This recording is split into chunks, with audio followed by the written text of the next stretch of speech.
The vast majority of women will take that guy that has enough time to be chasing, that doesn't have anything going on in his own life because he's too busy chasing and pursuing, that calls them when they don't call back. She puts you on red and you're just like, looking with bated breath, that texts 2 seconds after they will take that guy and they will say, B team.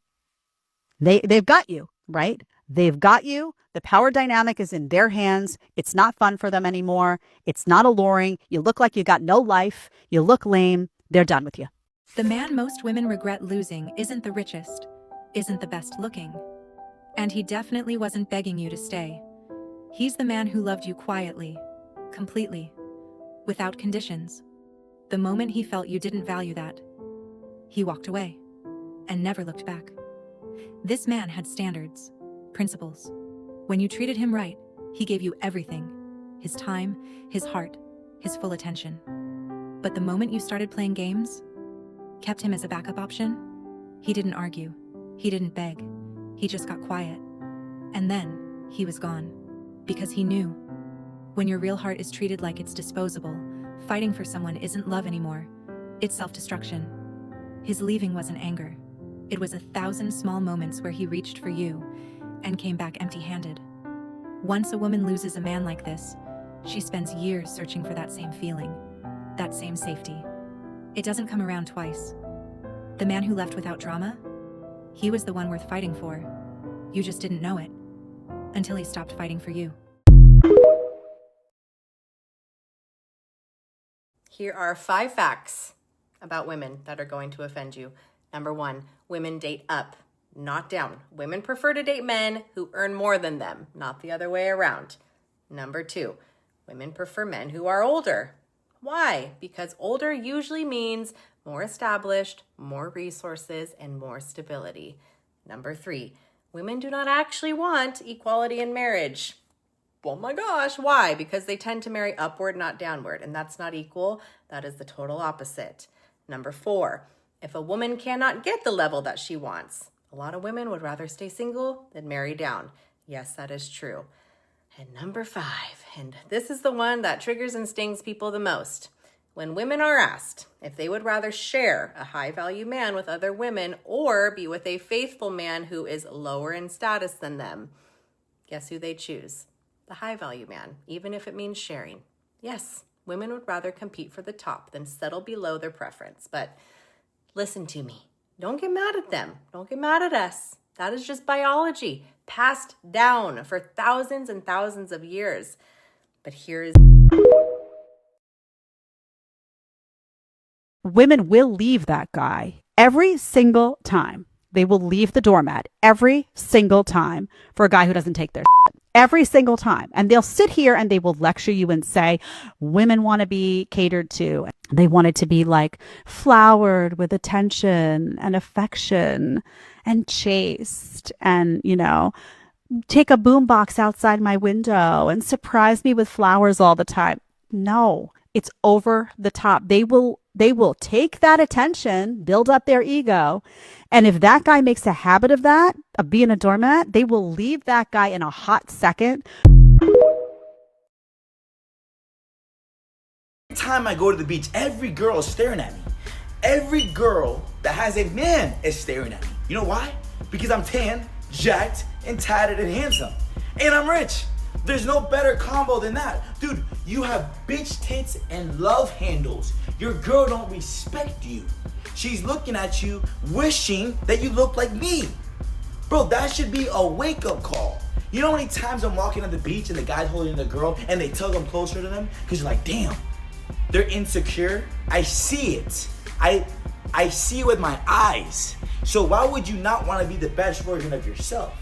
Why would you not want to fucking work out to look good and feel good and for your girl to fucking look at you with some fucking respect and you can look in the mirror and love who you see? Because buddy, having the bitch tits and love handles ain't it. And your girl telling you that she likes you with your dad bod, she's fucking lying. Because when I'm at the beach, she's staring at me. I see it, buddy. I see it all fucking day. When you hear a woman say that she is befriending a man, just know that she's already cheating on you. Let me explain it to you to where you understand. Women will intentionally befriend a man that they're interested in because they don't want to outright cheat on you. They don't want to have that level of accountability to say, oh, I cheated on him. So it's easier for women to cheat in their mind because they're able to say, oh, it wasn't like that. Wait, he's just a friend. So when they start texting or hanging out, he's just a friend, even though they're creating that emotional affair. But this is also another way that a lot of women end up with, they get the cake and they eat it too in a lot of scenarios, because you're sitting home minding your own business thinking that your girl is loyal and all of this shit. But what she's doing is she's keeping you there because she doesn't want you to leave, but she also is now interested in this other guy, which is why anytime she tells you he's just a friend is so important. It's not about just being a friend, because as soon as you guys have relationship problems, she's going to that other dude. As soon as you raise your voice or get frustrated or share your emotions and she feels some type of way, she's going to confide in that other dude because they're just friends. Women are not going to befriend men that they are not interested in. Women are not going to be texting or going out to lunch as a coworker or whatever the case is with someone they're not interested in, unless it's like strictly business and they have to be there. You have to understand that the reason that so many women will claim that they've never cheated before is because they will slowly break off the relationship with you because they have a guy in the background as just a friend. They have that backup plan. And what's crazy is how sneaky it is, because they will slowly build this relationship with this other man, and you're trying to give her the benefit of the doubt. You're trying to be supportive.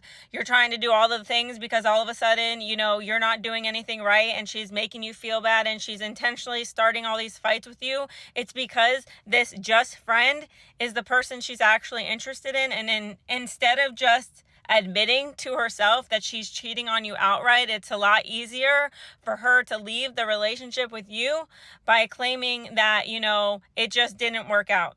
Oh, we fell out of love. All of the excuses that she's going to come up with, but really it's because the other guy was there the whole time. I promise you, it's the sneakiest thing that women do, and it's how they justify it in their mind. Oh, I didn't do anything. I didn't really cheat. He was just a friend, and it just happened after the fact. No, it didn't. No, it didn't. Women always know when they are in relationships, even in the very beginning, whether or not a relationship is going to work out. The same way that they always know that a guy friend is eventually going to turn into a relationship, a situationship, or something along the lines. Okay, bye. Holmgren was about 6'6". He'd walk down the hall to go to the bathroom or whatever. He'd look in your office. I remember one day he comes back. He yelled at one of our coaches. I've walked by your office 4 times. I haven't seen you in there looking at film doing nothing. He goes, this is an accumulation of knowledge business. Now go get me some knowledge. And Andy Reid and Mariucci and I, we were starving to impress them. And we used to have a big whiteboard, and all the new plays were in red. And Mike would walk in, whose play is that? And Andy Reid goes, oh, that's my play. He'd be walking around like, hey, it's my play. He used to really tick me off. Then one day we played the Bears on Monday Night Football. I got a couple plays in. I got a game ball. I walk back to Andy Reid. I go, game ball. Al Davis, back when I was with the Raiders, he was a night guy. They assume he's just another owner. People don't understand Al Davis was one hell of a football guy. He was the coach of the year in the NFL. Coached the Raiders. He could come in and blow your mind with what he knew. He could draw up the punt protection. And he'd say, what's the left guard doing? I said, I have no idea. You don't know. So I'd have to study punt protection to get ready for him, because I had no idea what he was going to ask me. But he did like blowing my doors off, asking me questions he knew I wasn't going to answer properly. It fast-tracked me. It helped me get better. It motivated me to learn. I think that's what a lot of coaches need these days. A woman's prime is young. It just is. We've talked about this on the show. I would put it at like 23, right? Because of fertility, because of looks, because of a whole bunch of components, hormones, like a lot of stuff going on. Time to be able to have multiple kids if you want to do that. So I think there's a lot of inner resentment and unhappiness that women face about that. And when they hear stories about how male prime is later, I think there's a lot of jealousy and resentment that goes into that. And this desire to kind of like just dismantle that reality, because a guy's prime is not at 23. Quickest way to actually separate yourself from the pack. If you're somebody who doesn't have an extraordinary skill set, a high paying skill set, understand the solution for you, the immediate action step that you can take to not only advance your current position, but change your trajectory completely and utterly is get in amazing shape. When I say get in amazing shape, I mean really dial in nutrition. Yes. And train hard. When I say train hard, I mean train with intention and train with intensity. Yeah. Because what you're going to do is you're going to build confidence, you're going to build discipline, you're going to build an amazing physique that you're proud of. Yeah. Okay, super valuable in and of itself. Absolutely. But what you're also doing is you're increasing your gas tank. Because when you train to failure and you train with intensity, if you walk away from every workout sweating, out of breath, and your heart rate jacked up, okay, you're training yourself, and energy is a currency. Yep. And if you can be the one who never gets tired, Yep. like you can learn skills. Oh yeah. Okay, you can learn different things like different leadership strategies. You can learn all of that stuff by having unlimited energy because you have worked really hard to get to that point. It is so fucking rare. And people like me, I'm gonna invest in an individual that fits that description way before I hire some who has an impressive resume but is 35 pounds overweight. Right. No, it's true. I mean, those people usually have some sort of discipline. It's not just directed, and that's how you shape that, right? That's how you refine it and make that into a diamond. I want to build my muscles, Lane, like Yes, your sir. muscles. I want muscles like yours. Question on the way that I'm working out, just sort of practical advice. Do I have to work out to sort of overload till I fail to build my muscles so that they're like yours? Great question. So, if I had to say how to build muscles like me, What, you you gotta train just put for your biceps on 3 the hours, table? 3 hours a day. Can we use AI to shrink them? Stephen just having the biggest arms in the podcast. What matters for building muscle, we think, we have the amount of hypertrophy research in the last 10 years has absolutely exploded compared to what it was before. And hypertrophy is muscle growth is what we're talking about. What seems to be the cause of it is what's called mechanical tension. So just creating a lot of tension on the muscle, because now we're actually having studies coming out. We're doing like hard stretching. They actually see increased muscle growth from like sustained hard stretching.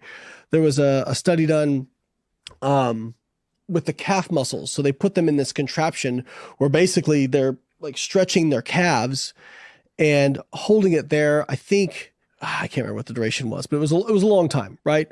And they were comparing that to traditional resistance training. And it was a pretty painful stretch. I think they said it was like a 7 or 8 or 9 out of 10 in terms of pain level for this stretch. But they built as much muscle as people who were doing calves 3 times a week, resistance training. I think they were doing these stretches every day. So it was pretty intense. But that's really interesting, right? Because even if you don't have weight, you can still create that tension through stretching, right?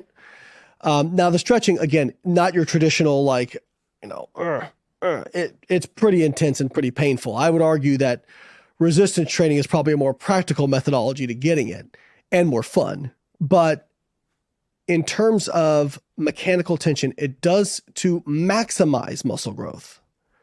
So we always have to be careful about like a lot of things could cause muscle growth, but if we're talking about absolutely maxing muscle growth, you do have to get close to volitional failure, which is basically like if I'm doing, say, a bicep curl, right? Or maybe a bench press, better example. I'm doing reps, that's failure, right? Okay. The research suggests you don't have to go to failure, but you have to get pretty darn close within a couple reps, And if you've never trained to failure, it's actually really hard to know what that feels like. Yeah. And so like in research studies where they take people who are beginner intermediate and they ask them, like they have them do a set and they ask them, hey, how many more reps could you have gotten? They underestimate by like 5. Yeah. Especially difficult when you're training alone. Something like bench press. If I fail, the thing like it fucks. So I'm like, I've put in a buffer of maybe 3 reps there just so that I don't embarrass myself in front of, Exactly. Mechanical tension appears to be cumulative. And what I mean by that is if it was just about creating as much tension as possible, just load the bar up and just do 1 rep, right? So it's cumulative throughout a set. Now, the way I like to describe it is intensity is the medicine, and the number of hard sets, which number of sets close to failure, is the dosage. Now, when you first start, you can get results on a very low dosage because your body has literally done nothing. It'll grow off anything. As you progress, remember when you first started lifting, you'd add 5-10 pounds every week, right? Like clockwork. Well, eventually you can't add that anymore, right? But you can still, a lot of times you can increase the reps, right? With the same weight. Well, eventually you can't do that anymore. So how do you continue to progress? Well, you can add more hard sets. And what do you mean by hard sets? Volume. So for example, if let's just take bench press again, right? Like, let's say I'm doing 3 sets close to failure and I eventually stop progressing. I can add another set. And that is still another form of progressive overload, right? Because again, mechanical tension is cumulative. And I mean, there's some debate about this in the resistance training field, but for the most part, I would say it's generally agreed upon by most experts that higher volumes improve muscle growth relative to lower volumes, meaning more hard sets. And it doesn't really seem to matter about machines versus free weights either. Seem to cause equal kinds of muscle growth. So when it comes to building muscle, the cool thing is you got a lot of options. And if you have pain doing one thing, joint pain, whatever, lower back pain, try something else. Fantastic news for me. Lane, we have a closing.